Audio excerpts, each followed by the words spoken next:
그 까미가 있습니다. 알베르트 까미가 이런 말을 했습니다. 나를 가장 두렵게 하는 것은 우리 인간을 가장 두렵게 하는 것은 나의 존재 이유를 찾을 수 없다라는 그 사실을 아는 것이다. 좀 어려운 이야기인 것 같지만 이런 얘기죠. 나 자신의 존재가 쓸모 없어지거나 불확실한 존재라는 것을 알게 되는 그 순간 절망 가운데 두려움 가운데 우리가 서게 된다는 거예요. 우리 직면하는 거죠. 그래서 사람들은 반응하는 거죠. 아, 죽고 싶다. 이 죽고 싶다고 생각하는 사람들의 이 정신세계를 보면 나는 아무짝에도 쓸모없는 존재구나. 오히려 내가 있음으로 인해서 다른 사람들이 힘들어지고 있구나라는 자신의 존재 이유를 찾을 수 없어서 깊은 절망 속으로 빠져들어가고 있는 그러한 현상들이 일어나고 있는 것이죠. 94세의 일기로 생을 마친 프랑스의 존경받는 이 피에르 신부님이 있습니다. 그는 상류층에 태어나서 그 삶을 포기하고 그 유산을 다 사회에 기부하고 그리고 엠마우스 빈민 공동체라는 것을 만들었습니다. 그리고 50년이 넘도록 그 빈민과 노숙자와 불황아들과 함께 가난한 자들의 대부로서의 삶을 살았던 사람입니다. 어느 날 그에게 한 사람이 찾아와서 내가 죽고 싶다는 거예요. 그러면서 내가 왜 죽을 수밖에 없는지에 대한 이유를 절절히 설명하였습니다. 그 이야기를 듣고 있던 이 피에르 신부는 이렇게 이야기합니다. 그렇군요. 당신의 사연을 듣다 보니까 당신이 죽을 수밖에 없겠네요. 그래서 그러한 사연이면 죽어야죠. 여기서 이야기를 끝냈으면 얼마나 슬프겠습니까? 그런데 죽을 때 죽더라도 내가 지금 일손이 너무 부족해서 정말 힘든데 한 며칠만 좀 도와주면 좋겠다. 죽는 것은 며칠 뒤에 죽어도 되지 않겠느냐라는 거예요. 그 이야기를 듣던 그분이 그 사람이 절망 가운데 자살을 생각했던 그 사람이 어차피 죽을 거 며칠만 좀 신부님 도와주고 죽어도 되겠다라는 생각을 가지고 노숙자들의 집을 지어주는, 지금으로 말하면 헤비타트와 같은 집 지어주는 운동처럼 그 집을 지어주는 일을 도와주었습니다. 하루, 이틀, 한 달, 두 달, 1년, 2년 그냥 신부님의 사역을 계속 지금도 도와주었다라는 거예요. 그러면서 그 사역에 아주 중요한 역할을 감당하게 되었다라는 얘기입니다. 그런데 그 신부님을 그분이 생각하면 어떤 생각을 하게 되냐면, 만일 그때 신부님이 자기에게 먹을 것을 주거나 돈을 주면서 살아라고 했다면 아마도 자신은 며칠 그냥 이렇게 먹고 그리고 며칠 돈을 쓰다가 죽었을 거라는 거예요. 그런데 그 신부님이 이렇게 얘기한 거예요. 내가 필요하다라고, 다른 사람을 위한 일을 해달라고, 그 말에 힘을 보태달라는 그 말에 그가 삶의 의미를 깨닫게 되었다라고 고백합니다. 그러면서 그 의미를 이렇게 간추려서 딱 간략하게 그가 얘기하는데 이렇게 얘기하거든요. 받으면 죽고 베풀면 산다. 여러분 어떻게 생각하십니까?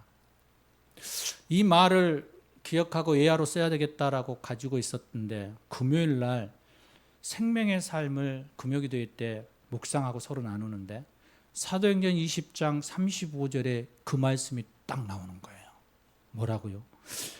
바울이 3차 전도 여행을 마무리하면서 에베소 장로들을 이렇게 만나면서 예수님께서 복음서에서는 나오지 않죠. 바울에게 직접 주신 말씀 같아요. 예수님께서 자신에게 직접 말씀해 주셨다는 거예요. 그러면서 이렇게 말하거든요. 주는 것이 받는 것보다 복이 있다. 여러분, 주는 것이 받는 것보다 복이 있다는 거예요. 이것은 경험해 본 사람들만이 알 수 있는 거예요. 경험해 본 사람들만이. 받기만 했던 사람은 정말 주는 것의 기쁨, 그 행복을 경험하지 않고는 느끼지 못하기 때문에 그렇습니다. 그 말씀에 본이 되었던 분이 누굴까요? 예수님이시죠. 십자가의 사랑, 그 원칙으로 우리를 부르신 거예요. 제자로 부르시고 더 나아가서 그리스도의 존재 이유가 무엇인지를 분명하게 말씀하고 있는 것이죠. 사랑하는 여러분, 세상의 가르침도 때로는 이렇게 사람을 살리는데 우리는 어떤 사람들인가요? 우리는 그리스도인이잖아요.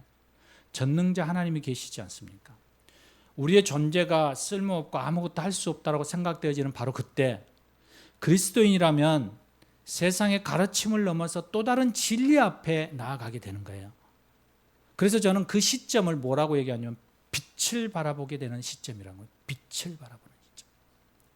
나는 아무것도 할 수 없다라고 느끼는 바로 그때 나 아닌 누구에게 시선을 돌리는 거예요? 전능자 하나님께로 시선을 돌리는 거예요. 그럴 때 놀라운 한 가지 일이 일어나는 게 뭐냐면 하나님이 일하실 수 있는 기회를 우리가 드리는 거거든요. 그전에는 뭐예요? 내가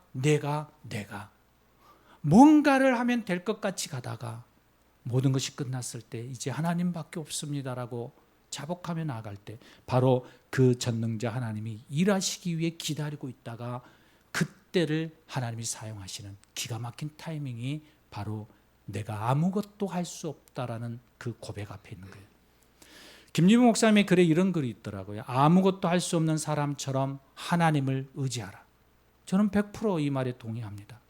내 인생에 기가 막힌 일이 일어나게 되는 그 놀라운 변화의 인생점은 바로 내가 아무것도 할 수 없습니다라고 고백하며 그 하나님 앞에 나아가는 그 타이밍인 거예요. 오늘 본문을 바로 그러한 그리스도인으로서의 진정한 존재 가치를 부여하는 장면이 나옵니다. 우리가 지난 주일에 우리 예수님께서 마귀에게 시험을 받으면서 마귀가 제시한 놀라운 기적을 보여주는 거죠. 돌을 떡으로 높은 곳에서 떨어질 때 천사가 너의 발을 받아주고 높은 곳에서 산에서 나의 경배하면 이 세상 모든 것을 너에게 주겠다라고. 그러면 편안하고 쉽게 영광과 권력을 가지고 너의 사역을 할 수 있을 거라고 유혹하죠. 그런데 예수님이 뭐라고 해요? 단칼에 끊으시고 그리고 십자가의 길, 고난의 길, 좁은 길로 나는 가기로 하나님께서 부르셨다라는 그 사명의 목적을 가지고 나아가는 거예요. 하나님께서 부르시는 그 보내신 사명, 십자가 피 흘림의 구속이었음을 예수님은 반드시 그리고 분명하게 알았기에 그 길을 걸어가고 있었던 것이죠. 자신의 뜻의 바람이 아니라 하나님의 뜻과 그 마음을 이루어드리고자 하는 그 목적 때문에 예수님은 살아가신 분이에요. 그렇다면 이것이 바로 우리를 부르시는 하나님의 또한 말씀이기도 하죠. 그리고 우리의 초청이기도 하죠. 하나님의 자녀를 부르시고 사명을 주시고 제자로 세우시는 그 목적, 바로 하나님의 뜻 이루기 위한 것이죠. 지난주일에 마가복음 1장 14절로 20절의 말씀을 통하여서 제자를 부르시는 예수님을 우리는 만났습니다. 그 말씀과 병행구절을 이루는 말씀이 마태복음 4장이고 오늘 본문 누가복음 5장 말씀입니다. 이 부르심인 소명이라는 말은 왕이나 어떤 하나님으로부터 어떤 사명에 대한 부름을 의미하는 거예요. 그래서 우리는 이렇게 얘기하죠. 콜링 받았다라고 얘기하죠. 그 소명과 함께 따라다니는 한 용어가 있는데 그것이 뭘까요? 그게 사명이에요. 사명. 어떤 책무를 받은 자, 어떤 소명을 받은 자가 당연히 가져야 할 자연스러운 의무와 책임이 바로 사명이에요. 그래서 우리는 그것을 영어로 미션이라고 얘기해요. 이 둘의 관계는 소명을 받은 자는 자연히 뭐가 따라온다는 거예요? 사명이라는 거예요. 그래서 일꾼이라고 얘기하는 것이죠. 오늘 예수님께서 제자를 부르시는 이 본문 사건을 통해서도 여전히 주님은 이 사실을 우리에게 깨닫게 해주시는 거예요. 예수님은 일상의 일, 즉 밤새 고기를 잡기 위해서 그물을 내리고 올리고를 반복했던, 그렇음에도 아무것도 잡지 못해 의기소침하여 지친 모습으로 있는, 그래서 그물을 손질하고 있는 사람들에게 다가가십니다. 그리고 그들에게 뭐라고 얘기하나요? 비전, 바로 쓸모있는 일을 함께 하자라고 손을 내미시는 거예요. 주목해야 할 것은 예수님이 말씀하시는 그 쓸모라는 이 단어는 제자들의 의지나 그들의 간절한 소망으로부터 시작한 것이 아니라 예수님의 부르심으로부터 시작한다는 거예요. 세상의 가치는 우리의 노력과 우리의 헌신과 우리의 의지를 가지고 그것을 쟁취하기 위해서 나아가지만 하나님으로부터 받는 사명, 그 소명은 바로 예수님의 부르심으로부터 시작된다는 거예요. 그리고 그 부르심 앞에 우리가 믿음으로 반응할 때, 그 순종으로 나아갈 때 그 일들의 빛을 발하기 시작하는 거예요. 사랑하는 여러분, 구원이라고 말하고 있는 이 하나님의 자녀, 이 그리스도인은 여러분 단번에 이루어지는 사건이거든요. 예수님을 믿음으로 고백하는 순간 우리는 하나님의 자녀가 되잖아요. 그런데 제자는 그렇게 되어지는 게 아니에요. 제자는 훈련이라는 과정을 수없이 겪으면서 성장해 가는 거예요. 그것을 우리가 기독교 용어로 뭐라고 하냐면 성화라고 얘기하죠. 성화. 성화는 주님이 부르시는 날까지 끊임없이 우리가 걸어가는 과정을 성화라고 얘기해요. 주님께서 우리를 하나님의 자녀로 택하시고 그 후 쓸모 있는 일을 위해서 우리를 제자로 부르셨다는 거예요. 제자는 하나님께서 원하시는 성숙의 분량으로 나아가는 훈련이에요. 그렇기 때문에 어떻게 할까요? 혹독한 훈련이 따르는 거죠. 그래야 제자로 점점 세워져 가는 것이죠.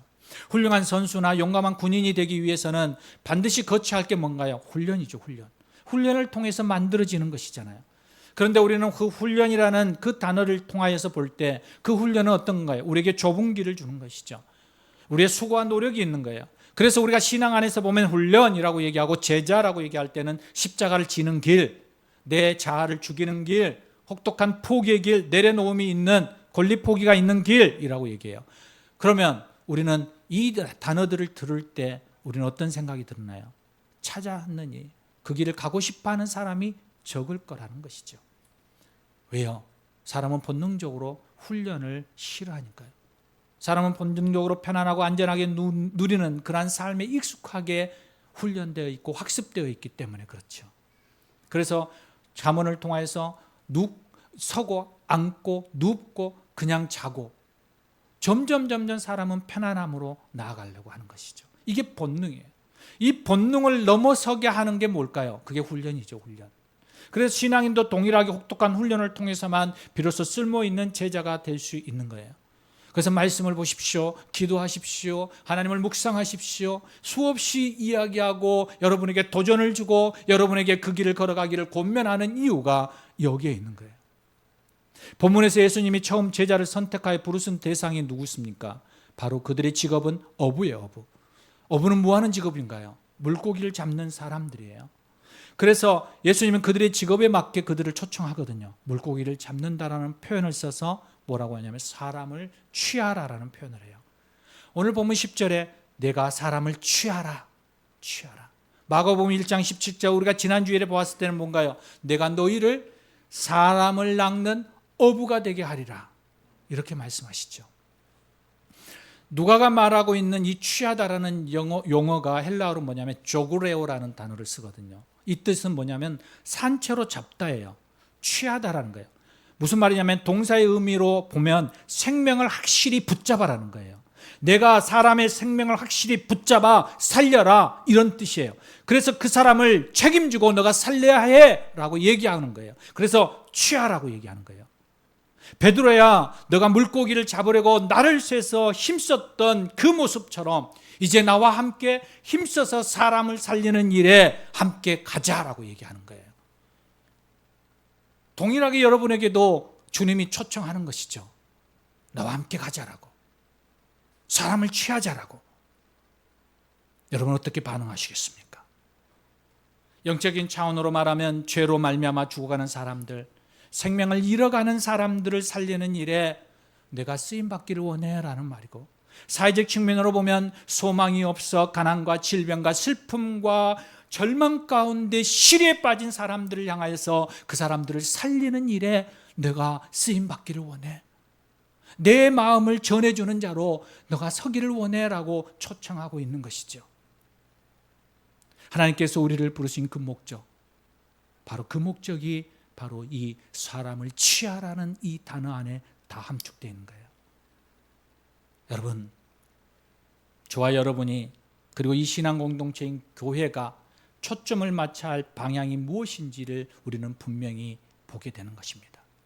교인 수와 재정이 늘거나 줄어드는 것에 관심과 열심이 중요한 것이 아니라 어려움으로 인해 사업을 닫아야만 하거나 직장을 잃어버린 사람들, 어떤 여러 가지 이유로 인해서 아픔과 슬픔과 고통을 겪고 있는 그 사람들을 위해서 기도하며 위로해주고 함께 더불어 사람을 살리는 사역을 하는 것이 바로 하나님이 우리를 부르시는 목적이에요. 오늘 본문에서 사람을 살리는 제자로서 우리에게 어떠한 자세를 가져야 하는지를 주님은 분명하게 말씀하고 있어요. 갈릴리 바다에서 오랫동안 어부로 산 베드로가 난생 처음 예수님의 말씀을 따라 깊은 데로 가서 그물을 내렸습니다. 베드로는 이 같은 순종으로 밤새도록 한 마리도 잡지 못했던 물고기를 놀랍게 많이 잡습니다.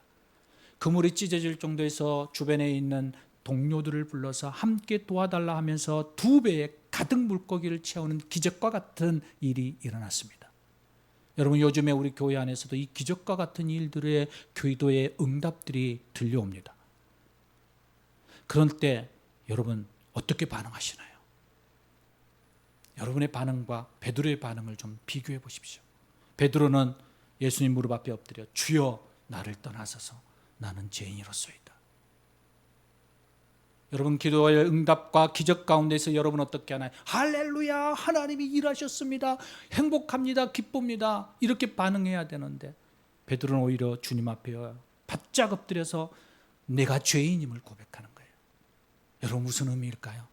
나는 아무것도 할 수 없습니다. 오직 주님 당신만이 은혜입니다. 그래서 하나님 앞에 감사하게 되는 거고 그 주님을 더 크게 보아지는 것이죠. 그리고 그 하나님의 나라를 더 소망하게 되어지는 거죠. 나는 사라지는 거예요. 여러분, 기적 앞에, 하나님의 놀라운 응답 앞에 우리가 취하는 것은 바로 하나님 앞에 엎드리는 거예요. 그 하나님의 전적인 은혜를 고백하는 거예요. 그래서 성경의 위대한 인물인 모세와 이사야와 예레미야, 바울도 이 같은 체험들을 통하여서 하나님 앞에 납작 엎드리지 않습니까? 사람이 감당할 수 없는 큰 은혜의 경험을 통하여서 우리에게 찾아오는 한 가지가 있는데 그것이 뭐냐면 진실한 회개예요. 회개. 은혜와 은총에 감사하고 감격할 때 우리에게 따라오는 하나가 있는데 그게 뭐냐면 진정한 회개예요. 하나님이 응답하셨을 때, 그 크고 놀라운 일을 경험했을 때 우리는 그 하나님의 크신 은혜 앞에, 그 능력 앞에 우리가 납작 엎드려질 수밖에 없는 거예요. 그분의 놀라운 일들 앞에. 이 회개는 우리의 죄 가운데의 부분뿐만 아니라 우리의 재창조의 역사를 만들어내는 거예요. 우리의 믿음의 출발점이기 때문에 그래요. 그래서 여러분, 매일매일 내가 죽노라고 고백하는 바울의 고백이 여기에 있는 것이죠. 내가 매일매일 죽어갈 때 하나님은 살아나는 것이죠.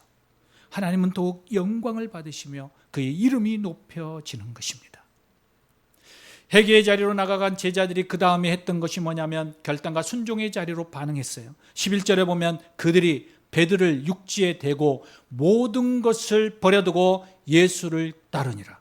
사랑하는 여러분, 제자가 된다라는 것은 자신의 지금까지 살아왔던 삶의 방식을 내려놓고 이제는 주님의 방식으로 살아가겠습니다라고 결단하는 거거든요. 이 고백 속에는 2가지의 삶의 방식을 이야기해요. 하나는 모든 것을 버려두고 또 하나는 뭐예요? 예수님을 따랐더라. 누가복음 14장 33절에 제자가 되는 길을 알려주는데 이렇게 얘기해요. 자기의 모든 소유를 버리지 아니하면 능히 내 제자가 되지 못하리라. 여러분, 이 말씀 앞에 여러분 많이 갈등하기 시작할 겁니다. 내 모든 것을 버린다고? 나의 소유와 내 생각과 내 주장과 내 가치관을 내려놓는다고? 그러면 나는 누군데? 나는 뭔데? 나는 존재가 없잖아. 나는 아무것도 없잖아. 우리가 앞에서 서론에서 보았던 것이 나의 존재를 잃어버리고 나의 존재에 대한 가치를 잃어버릴 때 우리는 그 안에서 절망과 깊은 두려움에 쌓이는데 지금 주님이 우리에게 말하는 것은 모든 것을 버리라는 거예요. 나의 소유, 생각, 주장, 내 가치, 내 존재성에 대해서 내려놓으라고 얘기하는 거예요. 포기하라고 얘기하는 거예요. 과거에 죄인 됐던 모든 것을 내려놓을 때 주님이 놀랍게 말씀하시는 것은 하나님의 자녀인 새로운 존재가 우리 안에 태어나게 된다는 거예요. 그리스도 안에서 새로운 피조물로 우리가 만들어진다는 거예요.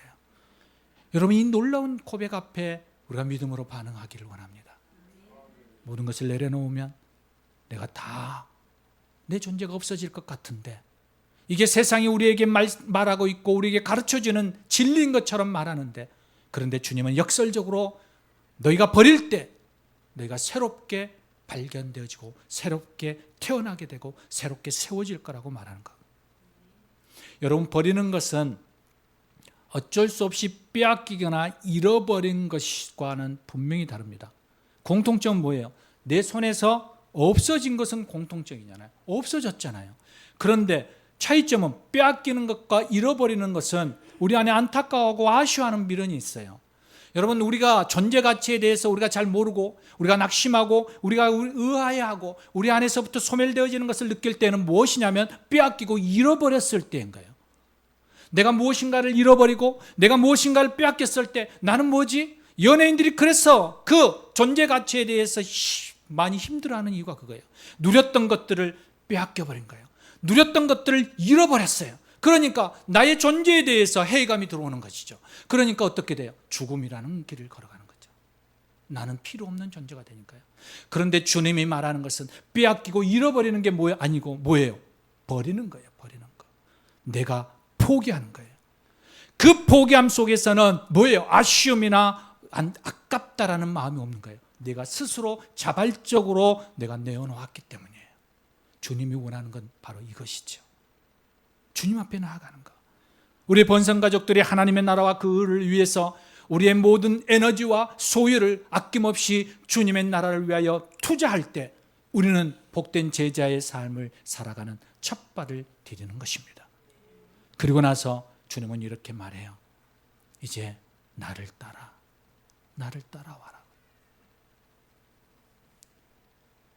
너의 가치와 너의 존재성을 이제 너가 버린다면 그 다음에 너에게 이제 가득 채워야 할 것은 나야라는 거예요. 예수. 내 안에 그것을 채워라는 거예요. 주님만을 최고의 가치로 두어라는 거예요. 뒤를 돌아보지 않고 예수님을 쫓아가라고 얘기하고 있는 거예요. 예수님을 나의 주노로, 주님이 원하시는 삶을 살기로 작정한 거예요.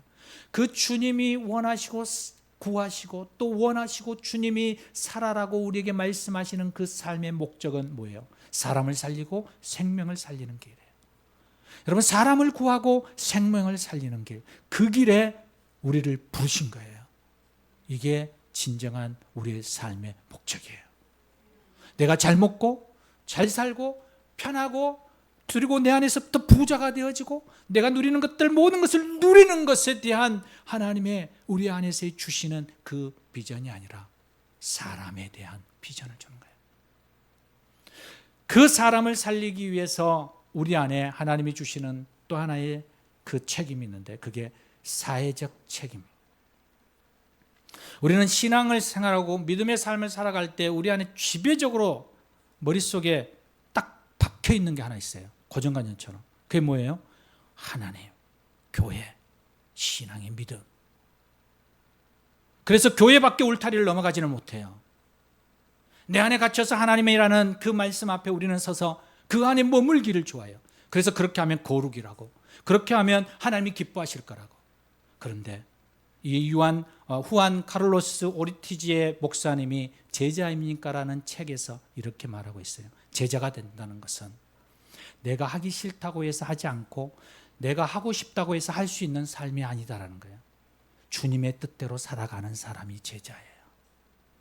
주님의 뜻을 바르게 알아야 한다라는 거예요. 그 주님의 뜻을 바르게 아는 것을 이 카를로스 목사님은 뭐라고 얘기하냐면 지성적인 따름이에요. 지성적인 하나님을 아는 따름. 그 하나님을 알기 위해서 우리는 말씀에 깊이 연구하고 말씀을 해석해 주는 영적 지도자들을 따라가고 그리고 성령의 가르침 속에서 성경을 읽고 묵상하는 삶을 살아가는 것이죠. 오늘의 한국 사회가 이토록 혼탁한 이유 중에 하나를 꼽으라면 저는 단연코 교회나 그리스도인이 없어서가 아니라 예수님의 부르심에 결단하는 제자가 없어서라고 저는 말할 수 있습니다. 그리스도인은 여러분 주위에 널려 있어요. 너무 많아요. 하나님을 기뻐하고 교회를 위하고 성도들을 위하는 사람들은 너무 많아요. 목숨 걸고 교회를 위해서 살아가는 사람들, 교회당을 위해서 열심을 가지고 살아가는 사람들, 성도들을 위해서 끊임없이 기도하며 그들을 보살피는 사람들은 너무 많다는 거예요. 그런데 주님이 찾으시는 제자 안에서 우리는 한 선만 보고 있는 거예요. 대각선에 하나만 보고 있는 거예요. 하나님은 그 영혼의 부르심 앞에는 그 한 부분만을 얘기하고 있는 게 아니거든요. 자신의 영혼의 구원이나 자신의 형통한 삶의 관심에 멈추어버리는 그리스도인이 되어서는 안 된다는 거예요. 예수님이 제자를 부를 때 이렇게 부르시거든. 나를 따르라. 그리하면 너의 영혼이 구원을 얻고 형통한 복을 받을 거야. 여러분, 이 예수님의 부르심 앞에 여러분 어떻습니까? 너무 행복하지 않아요? 야, 내가 구원을 받고 내가 형통한 삶을 사고 내가 복된 삶을 살아간대. 너무 할렐루야죠. 그런데 예수님이 제자를 부를 때 그렇게 부르지 않으셨어요. 나를 따라와라. 내가 너희를 사람을 낚는 어부, 사람을 취하는 자로 내가 너희를 불렀다라고 얘기하는 거거든요. 사람을 구하고 세상을 구하는 일에 너희를 불렀다라고 얘기하는 거예요. 그러므로 우리 안에, 우리의 시선 안에 영혼 구원에만 머물러 있어서는 안 된다라는 거예요. 우리 안에는 분명한 한 가지는 이웃사랑과 사회 안녕을 위해서 사회적인 책임에 대하여서 관심을 가져야 한다는 거예요. 여러분, 우리나라가 복음을 받아들이고 이 땅이 민족의 대부흥의 역사를 이루어냈던 놀라운 한 가지 사건은 이 사회적인 이 책임을 감당하였기 때문에 그래요.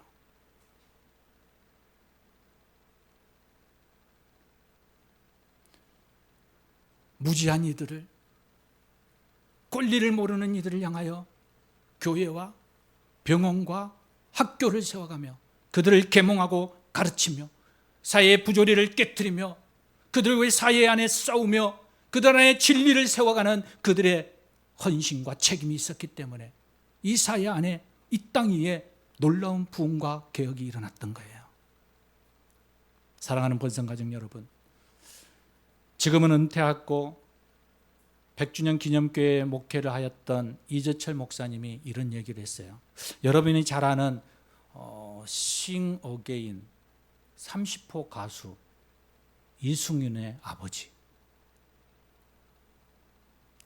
그 이재철 목사님이 이렇게 얘기해요. 목회자들, 목사들, 신학생들이 가장 만나보고 싶은 사람, 한 사람, 바로 이재철 목사님. 그분이 그리스도인의 삶은 X의 삶이라고 얘기해요. X의 삶. 정확하게 대칭되어지는 X의 삶. 위에 두 개의 X는 하나님으로부터 공급되어지는 은혜와 사랑을 경험하는 것이고, 그러면 아래의 이 두 개의 선의 대각선은 세상을, 하나님의 은혜를 세상에 실천하며 살아가는 것이라고 얘기하는 거예요. 세상에서의 실천, 바로 이 두 개의 대각선이 만나는 이 것. 그런데 한 선은 하나님으로부터 은혜와 사랑이 흘러서 이 대각선으로 해서 아래로 나가는 이 선 중에 한 선은 자기와 가까운 사람들을 향한 사랑이라면, 다른 하나의 대각선의 이 밑으로 내려간 선은 원수와 같은 이웃을 향하여 사랑하는 것이라고 얘기하고 있어요. 사랑하는 여러분, 어떻습니까? 우리는 위에 있는 이 선에만 집중하고 있는 거예요. 그래서 믿는 사람들, 교회, 성도, 우리가 잘 되면, 우리만 잘 되면, 오늘 아동부 얘기하면서 태풍으로 고난으로 힘들어지는 그 지역을 보면서 어때? 감사했어요. 왜? 나는 괜찮으니까요. 여러분, 여러분의 생각은 어떻습니까? 나만 괜찮으면 다 되나요? 나만 좋으면 되나요? 나만 행복하면 되나요? 아니잖아요. 함께 더불어가는 사람들과 함께 더불어 행복해야죠. 하나님이 원하는 나라는 교회만, 믿는 사람들만이 아니라 믿지 아니하고 어려움에 있는 이들, 그들을 향한 눈을 돌려라고 말씀하고 있는 거예요. 강도 만난 사마리아 사람의 이야기 속에서 주님은 분명하게 얘기하잖아요. 사랑해야 할 이웃이 누구입니까가 물어보는 이 부자 청년에게 강도를 만난 사람의 따돌림을 받고 원수와 같았던 그 사마리아 사람이 싫어하고 돌보는 그 말씀 앞에서 내가 미워하고 없인 여기는 사람도 사랑해야 할 이웃, 그가 바로 그들이야. 그러면서 이렇게 말해요. 너도 그렇게 하라. 너도 그렇게 하라. 그리스도인은 X선의 이 부분인 하나님의 사랑과 이 대각선이 만나는 이 가운데 중심점이 종착점이 아니에요. 여러분 기억하십시오. 거기서 멈추시면 안 돼요. 거기서 힘을 받고 위로를 받고 그리고 다시 힘을 얻어서 우리는 아래를 향하여 나아가는 거예요. 아래를 향하여서. 하나님이 원하는 것은 아래를 향하여서 계속 확장해 가는 거예요. 멈추는 게 아니라 끝까지 가는 거예요. 그게 바로 바울이 우리에게 얘기하는 사도행전의 연속선상에 있는 거죠. 바로 써내려가야 할, 계속해서 써내려가야 할 제자들의 삶이에요. 믿음은 점이 아니에요. 점은 우리의 삶에 오늘 이랬어, 나는 오늘 이러한 환경 속에서 이렇게 찍어내는 것이 믿음이 아니에요. 신앙처럼 우리가 이렇게 한 점 한 점 모여 있는 게 아니라 이 점이 모여서 실선을 이루는 게 믿음이고 신앙이에요. 우리의 삶의 하나하나를 모아서 하나님 앞에 가지고 가는 것이죠. 사랑하는 여러분, 내 가족, 내 교회만이 그 선을 넘어서 내 이웃과 원수까지도 사랑하고 돌볼 수 있는 그러한 믿음의 고백들이 저와 여러분 안에 일어나서 진정한 사람을 살리고 그리고 그들을 구해내는 그러한 복된 제자들의 삶을 살아가기를 주의 이름으로 부탁드립니다. 우리 함께 기도하시겠습니다. 오늘 이 시간 우리는 제자의 부르심 앞에 반응하며 나아가고 싶습니다. 십자가의 좁은 길을 통해서 사람을 살리고 생명을 구하는 그러한 복된 삶을 살아가게 해달라고, 내 안에 움츠려 있는, 갇혀 있는 게 아니라 더 가슴을 활짝 열고 하나님 아버지의 마음으로 이 땅을 향하여서 나아갈 수 있게 해달라고, 이 시간 우리 하나님 말씀을 생각하면서 함께 기도하며 나아가겠습니다. 함께 기도하시겠습니다. 주님, 그렇습니다. 하나님, 우리 안에 삶을 허락해 주신 주님 감사합니다. 주님, 우리 안에 하나님의 나라를 세워가게 하심을 감사합니다. 주님, 당신 앞에 성령님